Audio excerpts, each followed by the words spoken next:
Well, I guess 2 out of 3 is not bad. Welcome, gearheads. Normally, the person who'd be speaking to you right now is John Massengale, but being a good family man, John is doing Parents Weekend at the University of Georgia in Athens, just up the road from where I'm sitting in Atlanta, Georgia. We may hear from him during the course of the weekend, but that remains to be seen. We have a very special lineup for this weekend. Right now, you're hearing me on a pre-qualifying edition of Speed City F1.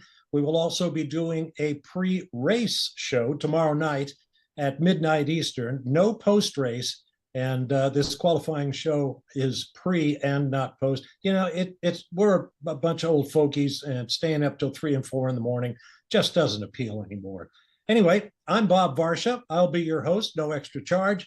And joining me is Dave O'Neill, former Haas team manager with vast experience of the site of today's qualifying Suzuka Circuit in Japan, who's been there since 1962. Dave, tell me a little of your memories of Suzuka. We spoke before going on the air, and it hasn't always been your favorite track. No, I mean, the trip there is pretty big. You know, it's a good 13-hour flight to get there. And of course, you know, once you're there, it's a culture shock as well. You know, there's the food's completely different, as you'd expect, you know, different country, but this is wildly different. And of course, you know, even when you talk about or think about the hotels, the hotel bedrooms are literally, you know, 20% the size of you would get in the States or Europe. So and they're so compact inside. But yeah, going to the circuit's a fantastic place. Mm-hmm. And the energy from the crowd when you come in the mornings, very knowledgeable. And of course, they have so much detail in their passion. They hang the fishing rods over the fencing when the drivers are doing the circuit walk with the programs, and Sharpies hanging off them to get their signatures. You know, you could go on. The memories are great there. And the circuit itself is obviously iconic, you know, with all the famous turns it has on there. Very, very high speed turns, double apex turns. And the weather there as well changes pretty quickly as well. It seems to be quite humid there this weekend, which should probably bring some moisture in as well for the race possibly. Yeah, we've had rain interfere on a couple of occasions. And once when I was there, we didn't skip qualifying, but we postponed it all the way to Sunday morning. And we ran qualifying and the race on the same day, which was a very odd one indeed. I know what you mean about the hotels. Don't get me started on the bathrooms. But I love Japan. I love the culture, love the people. And you're absolutely right about the energy from the fans. Our buddy Chris Medland wrote for the Formula One website. They had a full grandstand, and they have expanded that front stretch grandstand. Tens of thousands of people were there on Thursday, as you said, just to watch the drivers walk around in T-shirts and shorts and do their track walk. You know, the crazy hats they build themselves. I can't imagine there's anywhere on the Formula One calendar where people spend more money on merchandise and costumes and hats and so on. It really is fabulous. And of course, it's great to be a Japanese driver racing at Suzuka, but you don't have to be, because so many of the great stars of Formula One down through the years have been near to the hearts of the Japanese fans, none perhaps more so than the great Ayrton Senna, who won 3 world championships and performed his unique form of magic on this track so many times. Speaking of Chris, we expect him to be along shortly. Casey, engineering genius that you are, any sign of not? Okay, well, we look forward to having Chris on and have some work he's already done with one of the drivers, 2 actually. One is Valtteri Bottas with Alfa Romeo, a former winner of this race in 2019, and also with Oscar Piastri with McLaren. It was in the news this week because McLaren has extended his contract through 2026, setting their driver lineup of Lando Norris and Oscar Piastri for 2024 and 2025. So that's good news for them. Chris Medland has joined the meeting. There is other news this week as well, and I'm going to let Chris talk about it when he joins because he was on the case very, very early. Do we have Chris there now? Hello. Hello, There Bob. he Sorry is. about that. It was a bit of dodgy signal as I was escaping the pit building. How are we all? We're doing great. How are you? And how is the weather in Grand Suzuka? It is lovely right now, actually. The sun is kind of masked by some kind of that high, thin cloud that you get it, but a lot of blue sky around, lovely and warm. It's been unseasonably warm, actually. We are here a bit earlier than normal in the calendar, just a week or two earlier. But yeah, very warm and very humid during this week. Today is probably the coolest day of the three we've had. So maybe that will help teams trying to stop the tires overheating. But yeah, it should be a nice, calm, a little bit breezy, but not too bad, dry day when we can see some Formula One cars push to their absolute limit around here, which is exactly what we want to see because it's an epic racetrack. Yeah, this track really does show Formula One cars in all of their technological glory, it must be said. But there have been some headlines this week. I suppose it's not a headline, really, that after their drubbing by their standards in Singapore a week ago, Red Bull Racing and specifically Max Verstappen seem to be back on their game. Is that what you're seeing? Yeah, absolutely. It's kind of similar to some circuits we've seen where they're not streets ahead of everyone over one lap. That's obviously part of the reasons why they then looked so bad in Singapore was that the qualifying drop-off put them into the pack and they couldn't come through to the street circuit. But here, certainly from the practice sessions, I'd say they've got the advantage, or Max has got the advantage of a couple of tenths over the McLarens.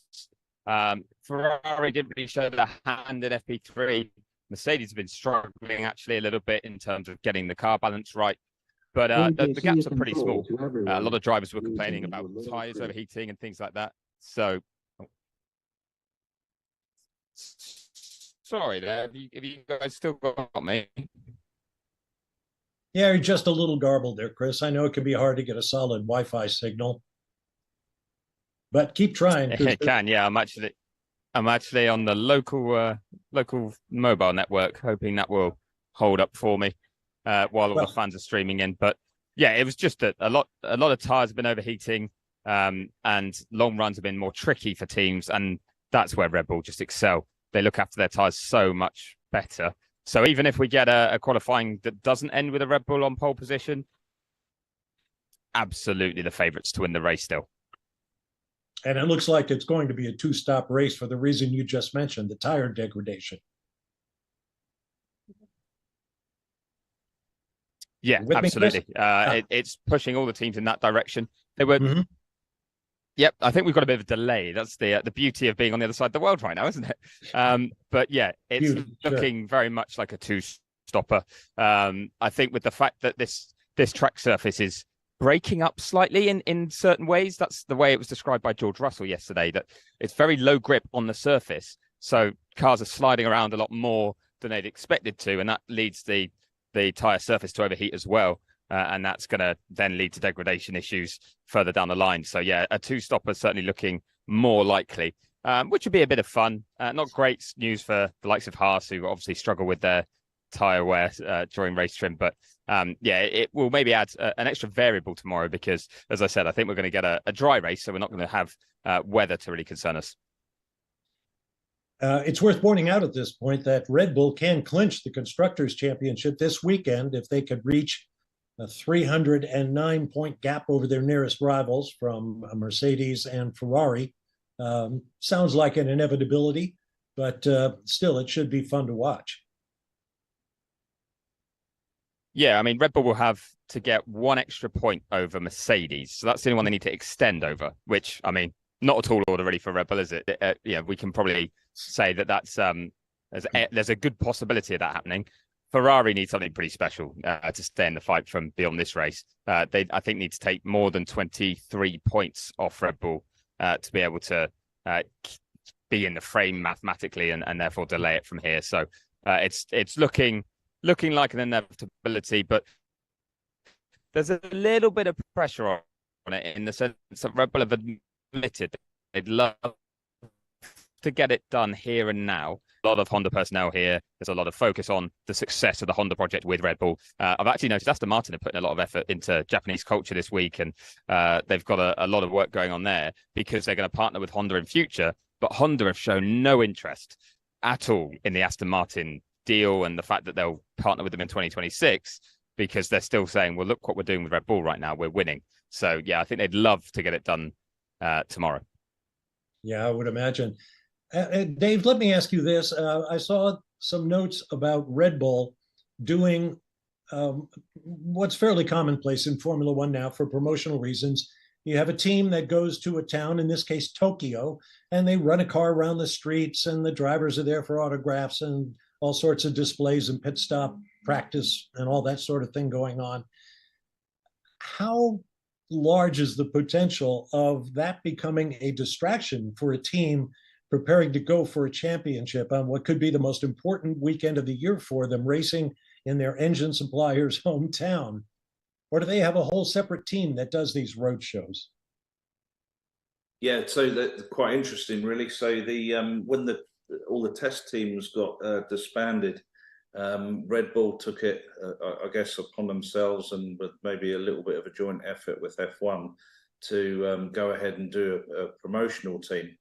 So a lot of the new recruits in the race team would go through the the promotional team, which you're talking about in Tokyo. So mechanics, engineers, truckies, all the different sort of disciplines you'd have on the team. So they are pretty unique. They have a completely different crew, so it doesn't really interfere with the race team itself.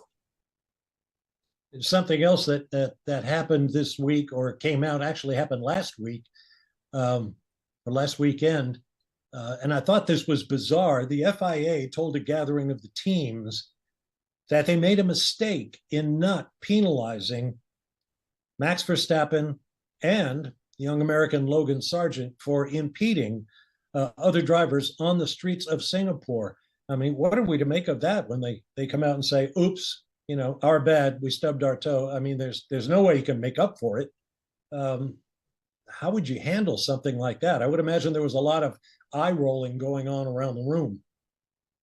Yeah, I mean, Chris probably knows better than I do now, but there was probably a lot of discussion before it got anywhere close to being a news item, and quite a bit of pressure behind the scenes, I would have thought, with little private meetings and different motorhomes. And of course, when you've got someone like Red Bull, any of the teams that are running the same engines, you kind of have to step into line and adhere to what you've been asked to push forward to. But I mean,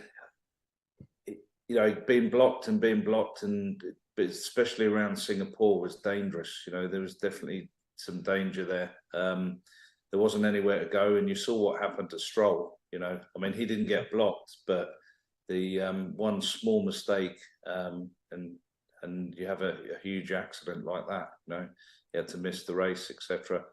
So, and also, I honestly don't know how they can.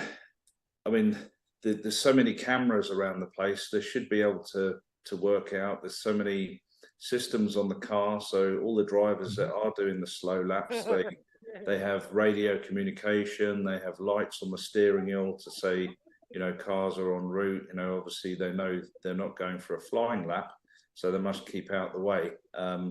And again, like Charlie Whiting used to say, what comes around goes around. If you get in someone's way, there's a good chance it's going to happen to you one day. So, but I'm sure Chris has got some good intel on that.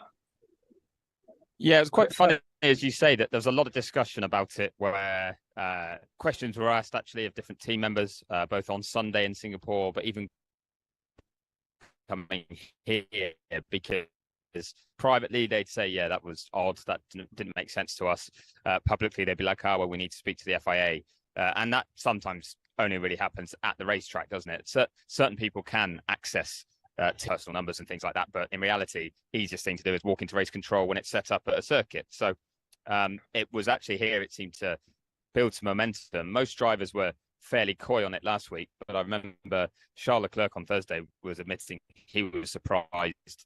Certainly, that Verstappen didn't get any penalties for what he'd done. And then Lando Norris said, look, when you're not on a timed lap, when you finish the timed lap and you're on a slow lap, your only job is to keep your eyes on your mirrors to make sure that there's no one you get in the way of. He said, and there's quite a few drivers on this grid that just don't do that. And he was quite blunt about it, which I think showed that there must have been discussions and frustration about the way some teams operate and really prioritize not blocking. And as you say, Dave, like in Singapore, there were blatant issues. I mean, all for trying to talk up Logan Sargent when we can, and it wasn't directly his fault that he wasn't told someone was coming, in the same way Verstappen said he wasn't told Tsunoda was coming. But the end result was laps that were ruined completely. So for in Sargent's case, Stroll's first lap in Q1. So he then had to make his final because of the traffic, which ironically was triggered partly by Verstappen's slow departure, and then potentially make a mistake, which can be a very big one, and as we saw with Stroll. So big surprise from quite a few that it was that there weren't penalties. And the way it seems to play out now is that after the drivers' briefing and I think sporting directors' briefings, the FIA have said they will not use, or basically not recognise the decisions from Singapore for future decisions. So you can't use them as a precedent and say, if you go in there accused of blocking someone, you can't say, well, in Singapore, you said it was okay. They've made it clear to everyone that is not the case, which is as close to an admission that they got it wrong as you'll ever get. It's control to everyone. Break.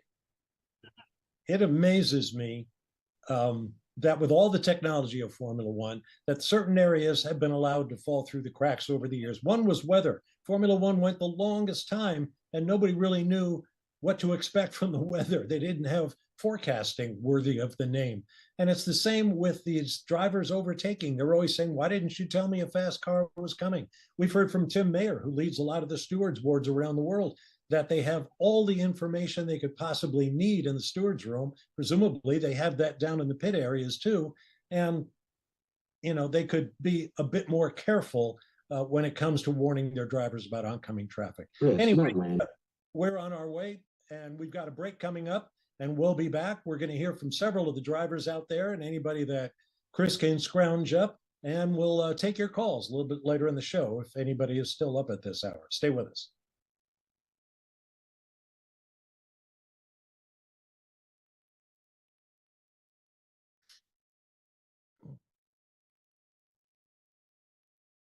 Okay, out there on YouTube, I don't have YouTube up. I've only got one computer I'm working here with. So thanks for tuning in. And I hope you'll give us a shout when we open the phone lines.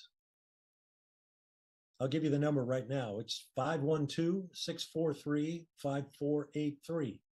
512-643-5483. Write that down. We'll hear from you a little bit later on.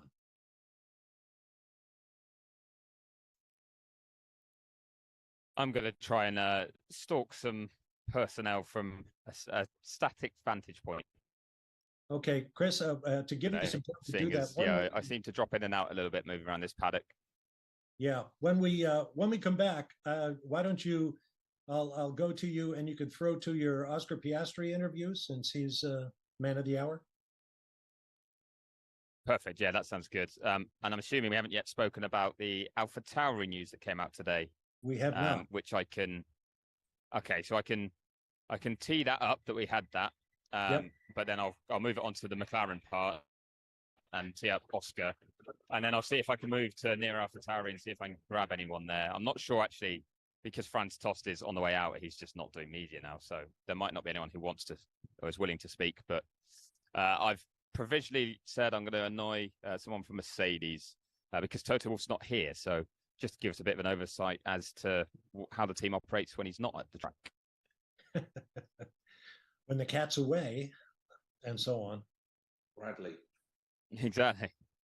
That's why they're struggling. They're all partying. Yeah. All right. I'll bring us back with the copy. Did Tost, did he get pushed or did he generally retire? I think he got a very polite nudge. Right.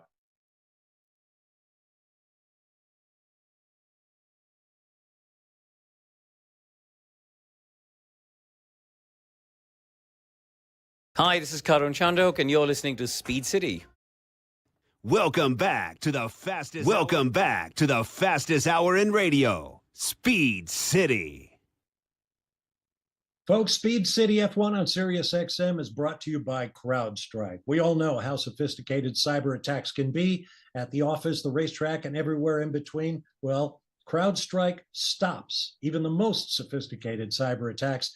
You can learn more at crowdstrike.com/XM.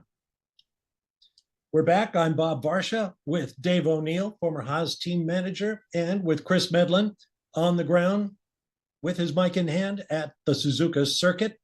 Chris, you and I talked earlier in the day, or communicated early in the day, about the fact that there was news coming from AlphaTauri that is continuing to shake down next year's driver lineup. Tell us about it. Yeah, it was fairly early this morning, local time, actually, 9 a.m., that the announcement was finally made. They confirmed it will be Yuki Tsunoda and Daniel Ricciardo as their race drivers for 2024. So sticking with what should have been the race driver lineup since mid-season this year. Obviously, so they sold it as continuity, even though obviously with Liam Lawson coming in, replacing the injured Ricciardo, it's not continuity right now. Nothing has been stable at that team. But it seems a bit harsh on Lawson. He's performed very, very well. But I think it does reflect that AlphaTauri felt this was the lineup they wanted to see in action over a full season and really benchmark both Ricciardo and Tsunoda against each other.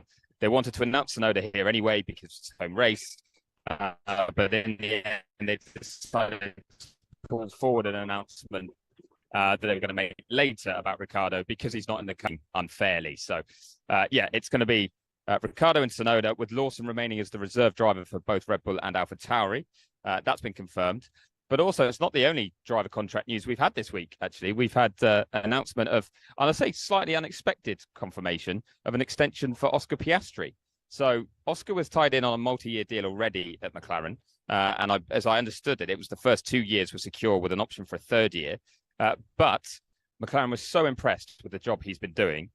They've signed him up until the end of 2026. And fortunately, I was able to grab a bit of time with him in the McLaren hospitality unit earlier this weekend to ask him about it. So, you have a new contract. How exciting is that?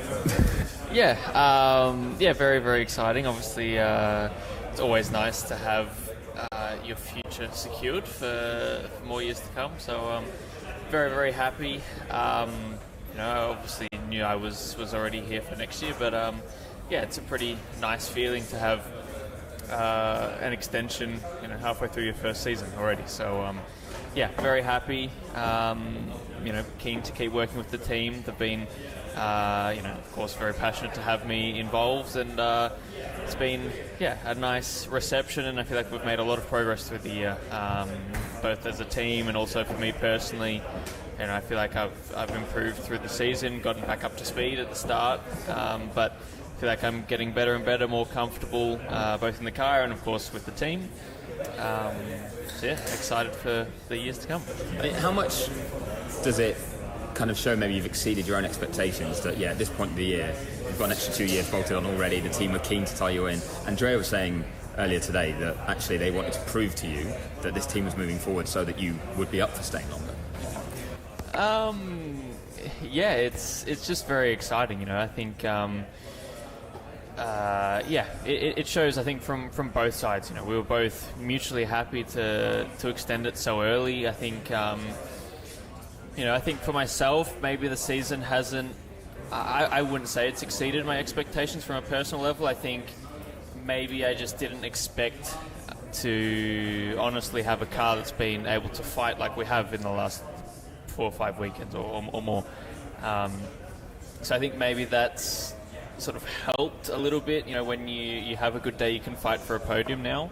But I still think there's been good days, been some not so good days as well. But I think maybe the highs have been maybe a bit higher than I expected, but also that's down to the team giving us a car that is now capable of fighting for a lot more too. But then, how important is the stability going to be? I think it was mentioned in the press release, but for you as a rookie, like you say, most tend to be, if you look at Logan at the other end of the grid, trying to prove himself now just to stay for a second year. You've got this clarity that you're here for 3 more. How helpful is that? Yeah, I think for me, like, because I knew I was secured for next year already, I wasn't even really thinking about it. But it's just really a comforting feeling, and it makes you feel a big sense of trust as well. And the team didn't have to renew it now; they could have waited until this point next year. But to do it so early is a massive show of faith to me. It shows that that they're very happy with what I'm doing, hopefully. So it's always nice to have that security, and of course, now to not have to worry about that for another 3 years is nice. I think I've already had enough silly seasons in my F1 career for a lifetime. So for the next 3 years to now be watching the rest of it unfold is a nice position to be in, for sure. Yeah, McLaren knew from last year they couldn't wait till next year because you wouldn't hang around if there was any uncertainty. But similarly, actually, it was really good to see the way you handled it with the social media posts and Alpine doing that. Nice to see that everyone can kind of almost, I guess, laugh at it now in a way. Yeah, definitely. I think. It's all a bit of fun, and they went along with it well as well. So no, it was good. But on a serious note, there was again something Andrea said earlier was about this fact of maybe trying to show you, rather than just tell you things will get better, but show you it on track in terms of the car performance. Did you need any convincing that? Did you need to see that proven out? Because obviously they wanted to stick with you because of the talent you showed, and I'm sure you love it here. But if the car wasn't performing, that must have been it would have been a dilemma, I guess. I mean, of course you always want to be in a car that's competitive, but I think from my side, I've got a lot of respect and appreciation for McLaren as a team because, of course the history, but also just the way that they've treated me personally has been very, very passionate, very kind. We've already been through quite a lot together in the last 12 months. So I think for me that's a very important factor. And of course, the team, I have absolutely no concern that we're going in the right direction. So I think from that aspect of things, it was never really a concern. But yeah, I think for me it's more just a show of confidence from both sides that we're happy that the way things are going and things are working. And that we just wanted to get rid of the fuss later down the line and keep it going. Well, no doubt about it. Oscar Piastri's in a great position, and all I can think of is his company car, which is probably a very tasty McLaren. But Chris, I want to take you back to something you said before about the AlphaTauri decision to put Danny Rick back in the car instead of letting Liam Lawson continue what has been a meteoric arrival in Formula One, to say the least. Granted, Oscar Piastri is the rookie of the year, if ever there was one, but Danny Rick got several races in that car and really couldn't do anything with the AlphaTauri. Liam Lawson gets in and puts it in the points in only his third race. Does that make you kind of question their thinking with regard to the decision they made about next year's lineup?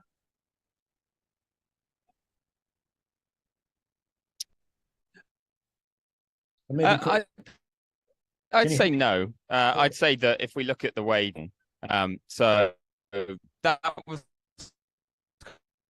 kind of one where Lawson's still got a lot of time ahead of him. Well, yes, he's the right guy to be in our stable, and hopefully then to get a race in future. It's just probably confirmed to them there's less risk when they do decide it's the right time for him. So it's all good problems for them to have. But I wouldn't say it's too much of a slight. It's just unfortunate for him, and it will sting for Lawson.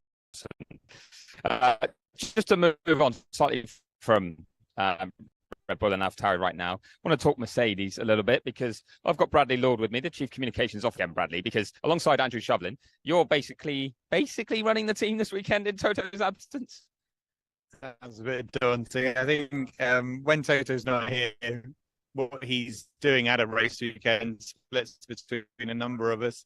I'm one of the lucky candidates, along with Shove, as you said, and also Jerome, our driver development director. So between the three of us, we kind of try and keep the balls in the air and juggle as many as Toto does when he's here on a race weekend normally. We did mention about sort of when the cat's away. I mean, is it a different atmosphere when Toto's not here? Do they try and get away with more stuff when it's you guys in charge, or does the atmosphere change at all? The experience and his team, but I think we all feel a huge responsibility to make sure things go well and that we're maximising what we can from the car and from the team on each weekend. And it gives a little bit of an insight and actually into the pressure that someone in a position like Toto's carries on their shoulders on a daily basis. Yeah, it is a lot, but you do get to see that up close anyway. People may recognise you from the TV shots of the, what do we call it, that's inside the garage, like not quite the pit wall, but the internal pit wall, I guess. The mechanics call it Fantasy Island, so that's probably not the official name, but it's the one that gets used. Whichever one we're calling it. You're quite often next to Toto there, so you're very well plugged in with how the team performs, operates. How's this weekend gone so far? What are your expectations heading into qualifying this afternoon? It's been hasn't been easy this weekend for us. The car didn't feel good to either driver yesterday morning. The track was very, very low grip. The balance wasn't where they needed it to be. That continued for Lewis in the afternoon. George, I think, got into a more settled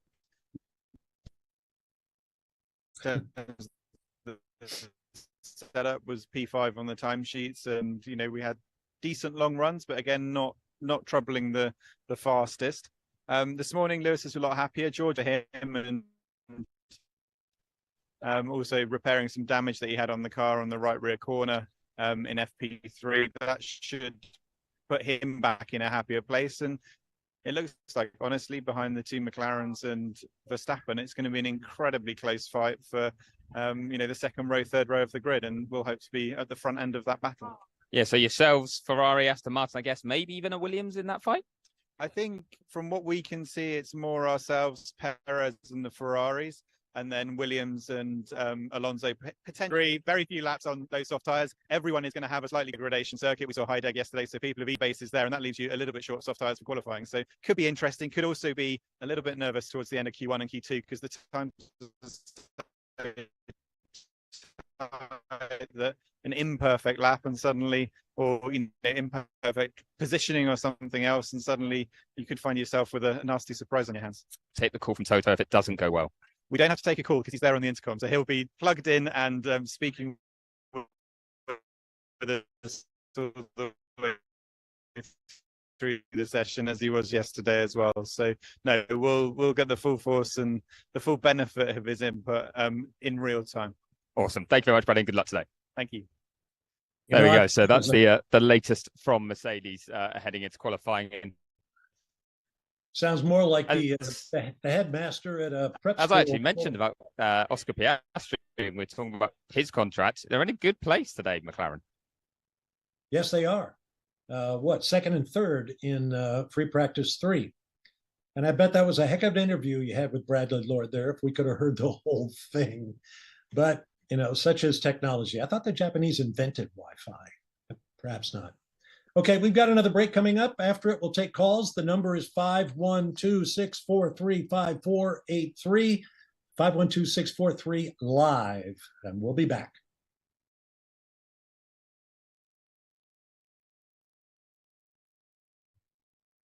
Dave, I wanted to ask you, this business of Daniel Rick gets the job at AlphaTauri and Liam Lawson, despite all that he's done in 3 races, does not. How much do you think you would need to see of a driver to make this kind of career decision for them? I mean, how much time can you afford to give a young driver in Formula One these days before you have to make a decision about whether to invest in him or cut him loose? Well, I think, like you say, I think he's personally done enough. The only reason I can see them putting Ricciardo back in is for the testing and the feedback to make sure the car's on the right, right plane moving forward. And of course, I don't think Lawson would have that kind of knowledge for testing. But you've got Piastri, who's been given, been given the tiller without any history behind it at all. Just that he's quick and he did a good job in testing. So but he's got a good team behind him. Put him in the right place in front of Zach, etc., to get the deal done. But I think Lawson, he deserves a seat. He has to sit there, wait patiently, and he'll be back in it for sure. He did a great job, and I'd say the only reason they wanted was just the stability within the team, having Ricciardo there once his arm or fingers better again. Well, that makes sense. And apologies to our listeners. We are dealing with technical issues with Chris Medland being halfway around the world, using every form of technology he can scrape up.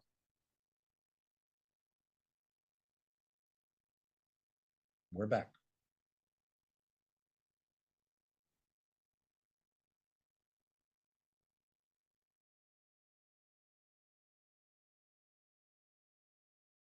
Hi, this is Max Verstappen, and you're listening to Speed City. Welcome back to the fastest hour in radio, Speed City. CrowdStrike presents Driven in 60. As the official cybersecurity partner of the Mercedes-AMG Petronas Formula One team, CrowdStrike protects against cyber threats, so the team can focus on what matters, their next win. The revolutionary cloud-native unified CrowdStrike Falcon platform harnesses the speed and the power of the cloud to protect and defend organizations of all sizes against increasingly complex threats, stopping breaches before they happen. Because on and off the track, the stakes couldn't be higher. A split second can make the difference between victory and defeat. When every second counts, protection shouldn't slow you down. It should fuel your momentum. CrowdStrike, protection at every turn. To learn more and to try CrowdStrike Falcon free today, visit crowdstrike.com/XM. Welcome back.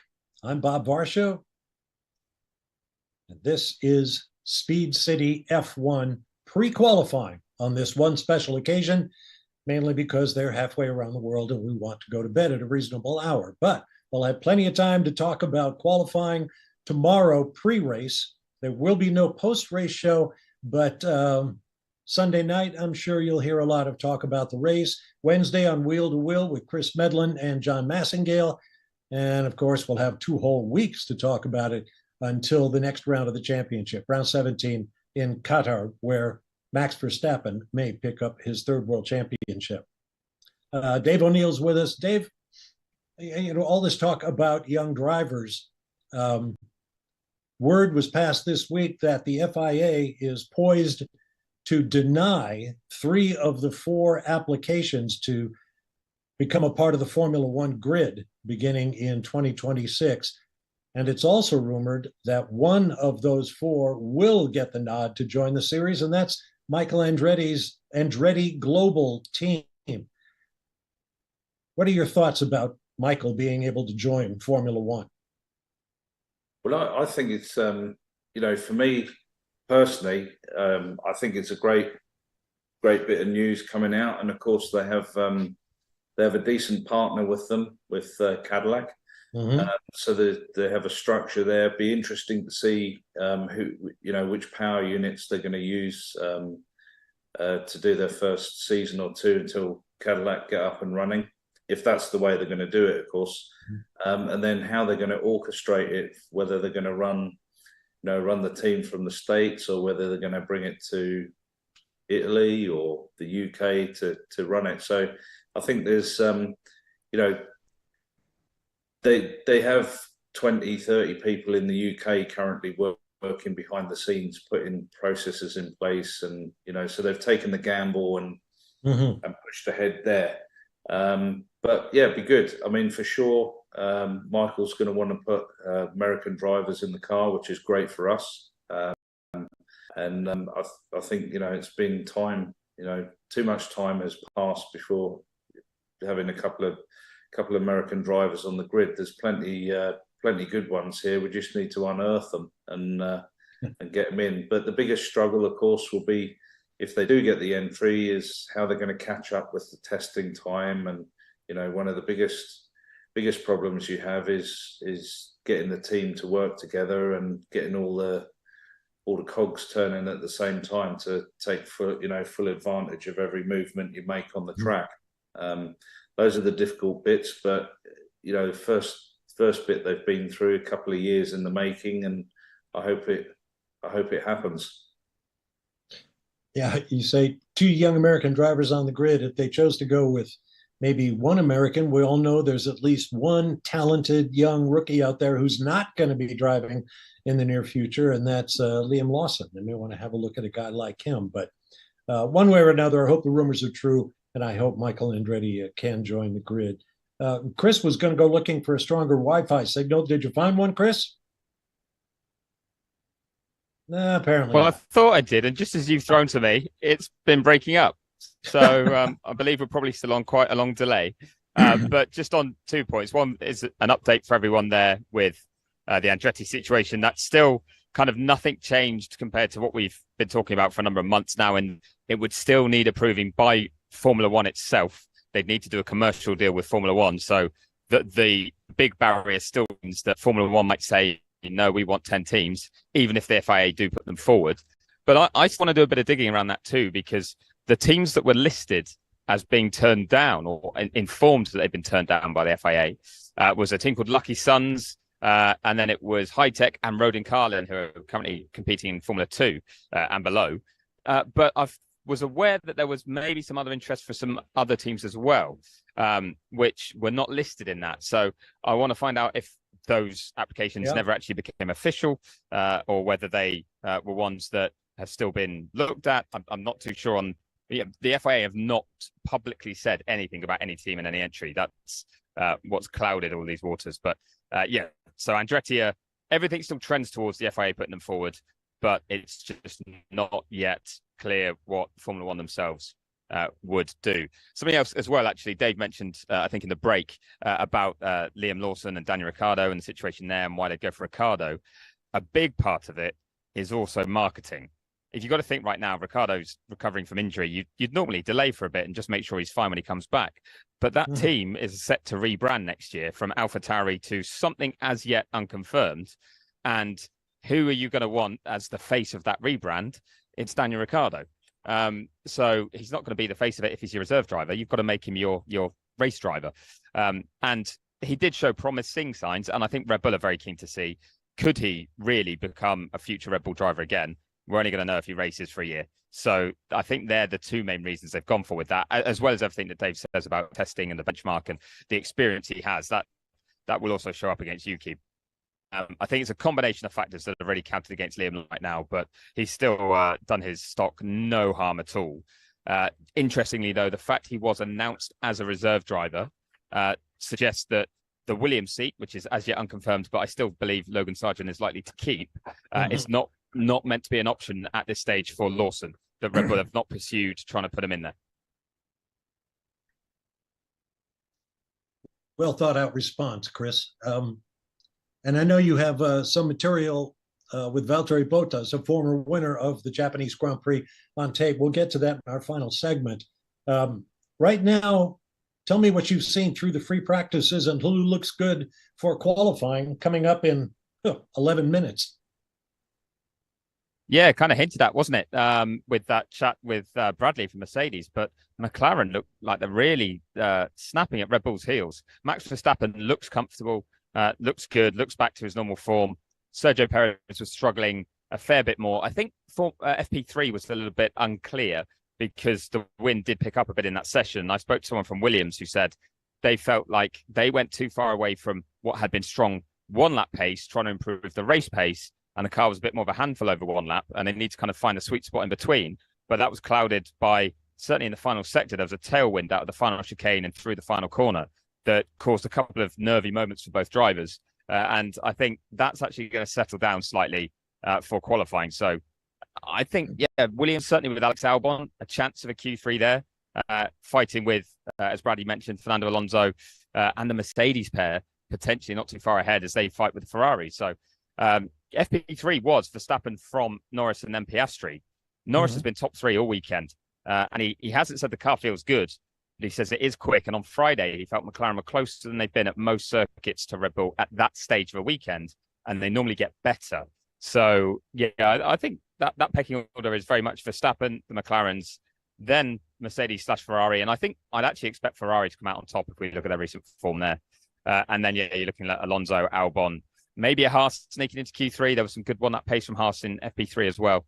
But that usual kind of midfield gaggle where it's a real bun fight for the final few spots in Q3. So should be an exciting session because, as you mentioned, Valtteri Bottas, he looked quick on Friday, not so much over one lap getting closer to qualifying. And there's plenty of times we've seen both Alfa Romeos drop out. Yeah. But before we hear from him, well here too. We got to get one more break in, Chris. So let's do that right now so we have time to hear from Valtteri when we return.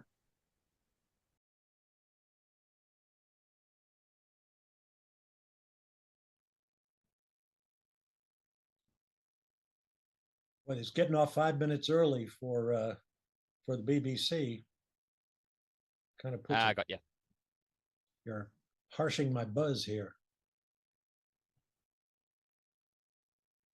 Sorry about the big delay that we seem to have because I start answering a question I've had you ask me, and then you tend to go, "Oh, we haven't got him anymore," and I've I've been talking in my head for 10 seconds, so I think it's quite a long delay. Oh my gosh.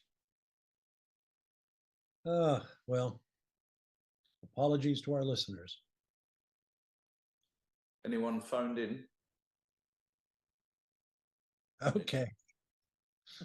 I kind of regret putting the phone number out there because I had a feeling that nobody was going to call. I have a feeling. Yeah.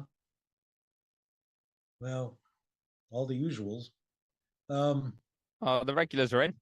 Yeah, as always. Problem is, I've only got one computer, so I can't see the YouTube. So all of you guys on YouTube who have comments, hang in there, and we'll be back tomorrow night. We have to get off 5 minutes early because BBC comes on the air to handle qualifying.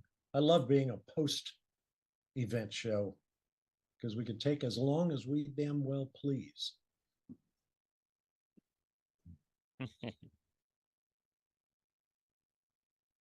Has Renault sorted their stuff out, or Alpine? Well, the car's fixed after Gasly's little off, but I don't think they're really in the mix for Q3.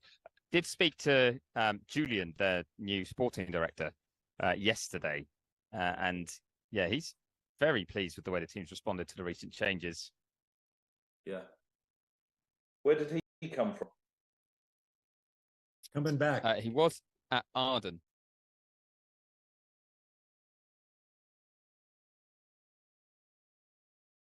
Hello to everyone, this is Gunther Steiner, this is Speed City. Welcome back to the fastest hour in radio, Speed City. Welcome back, everybody. I'm Bob Varsha with Dave O'Neill and Chris Medland. We're going to get off about 5 minutes early today. If you didn't already know, the BBC starts their show 5 minutes before the hour, and then you'll have Formula One qualifying for the Japanese Grand Prix at Suzuka. But Chris, I know you had some time with Valtteri Bottas about the situation Alfa Romeo finds itself in going forward. What do you have to say? Yeah, I grabbed Valtteri on Thursday. I was allowed to get a bit of time with him. And the main thing, actually, I want to speak to him about, aside from the overall Alfa Romeo situation and how they might go here, is just this track. Because Suzuka is awesome just to be here and work here and for fans to watch on TV or watch trackside. But I really wanted to know what it's like for a driver. So I focused on Japan first with Valtteri. So I understand, now you've got to Japan, you've been out cycling in Kyoto? Yes, so flew to Tokyo, but then took a train to Kyoto straight on Monday. And yeah, had a few days there. I've never been there before, so took the opportunity to see again a new place and explore a bit. And is it kind of like, yeah, you get to do training and exploration at the same time? You can kind of combine the two? Exactly, yeah, obviously like... just seeing places with the bike is always a great way to see, because I find that actually sometimes if you're driving around with a car, you know, the views, they go kind of quickly, but with a bike you just more time to, you know, sink in everything. So really enjoyed it. Were you on your own as well, or did you have someone with you? Antti and Paul, they were there, but I was the only one who had a bike. So okay, so yes. you went. Oh, they were in the car. Or? No, they were in the pub, and I was on the bike. Oh, so when you went, they stayed there. Yeah, exactly. Yeah. Nice. They explored other things in Kyoto. Well, I mean, I've heard it's a great place. So. Yeah. But speaking of great places, I wanted to talk about Suzuka a little bit. Just if you can, describe the thrill of driving this track in a Formula One car. It's the best, for me it's the best track, especially the beginning of the lap, the first half, those S's. It's just really a track that feels like it's made for F1 cars, to really get the pure enjoyment and the thrill of driving, and just the change of direction you experience in those S's, combined with some elevation change, some compression. It's really unique and really enjoyable. Is there other things that make it special as well? I mean, one thing that springs to mind for me is the fans that are here, like the atmosphere, just being in Japan makes, I guess. Yeah, it's so different from any other Grand Prix. For sure, a lot of it is because of fan culture as well. They're so polite, so supportive. They always are really creative with their outfits and hats and all these things. So it's just very different type of vibe. Example to the previous race, which is also in Asia, but it's different. And you mentioned, so for you, this is the best. Do you get like an added excitement, or is there a smile on your face when you're driving out the pit lane the first time? Do you look forward more to driving on tracks like this? It is my favorite track, so yes, definitely. It's always the one I'm looking forward to, and also looks like it should be dry weekend, so we should get some proper running. So this place can punish pretty heavily, though. Like mistakes can be. We've had some big accidents here. Is that something that adds to the character, or is that definitely? Yeah, definitely. It's always a bit more thrill when you know that yes, mistakes will cost, and having a gravel trap instead of big tarmac area, it does change your approach a bit, and the track is also actually quite narrow in places, which makes it then even more challenging. Yeah. And speaking of great tracks, do you think you could design a great track? Do you think you could, if you were given the time and some space, you'd be like, yeah, I'd know how to build a fun race circuit? For sure. I think for sure as a driver you kind of know what kind of corners, combinations you need to have a nice flow and also good racing. So I'm sure any driver on the grid could make an amazing track. I don't know, I've seen some of the ones that are drawn out in challenges, and some are terrible. Okay. Some are terrible. Okay, let's say most drivers. Yeah. But yeah, you mentioned it should be a dry weekend here. Hopefully it will allow you to get clean running in all weekend. How do you expect it to suit the car? Because it's not been all that competitive at many venues this year. The upgrades we had in Singapore, definitely we are expecting bigger gain here, because it's aimed to be basically providing more downforce in high speed, and in Singapore you only have one high speed corner, but this track is full of those, so definitely expecting a bit more of a gain. And I think we also learned a lot about the setup, how to optimize the updates even further, so I definitely have higher hopes. In theory we should be in better place, but of course you never know what other teams have brought and if they figure something out, but I'm definitely more positive coming to here than going into Singapore. Well, that's Valtteri Bottas. I have a sneaking suspicion he is a really fun guy, despite his very stoic expression. Okay, we've got about a minute left in the show before we turn it over to the BBC for qualifying for the Japanese Grand Prix. Poll looks like a bit of a slam dunk. So here's my question for you guys. Give me your front row for Sunday's race and tell me whether you think Red Bull clinches the Constructors' Championship this weekend. Dave, who do you like? I'm going for Nando for pole, Verstappen second, and Piastri third. And who? Did they win the championship from Red Bull? Yes. Okay. Chris, how about you? I think I'm going to be annoying and go very close to Dave. I'm going to go with Max sneaking pole, but a really tight one from Norris. And I'm going to say yes as well to the Constructors' Championship being clinched tomorrow. I agree completely. Red Bull will clinch tomorrow. I think it's Verstappen and Piastri on the front row. Everybody with me? Ooh. Enjoy qualifying. We'll talk to you tomorrow night at midnight Eastern.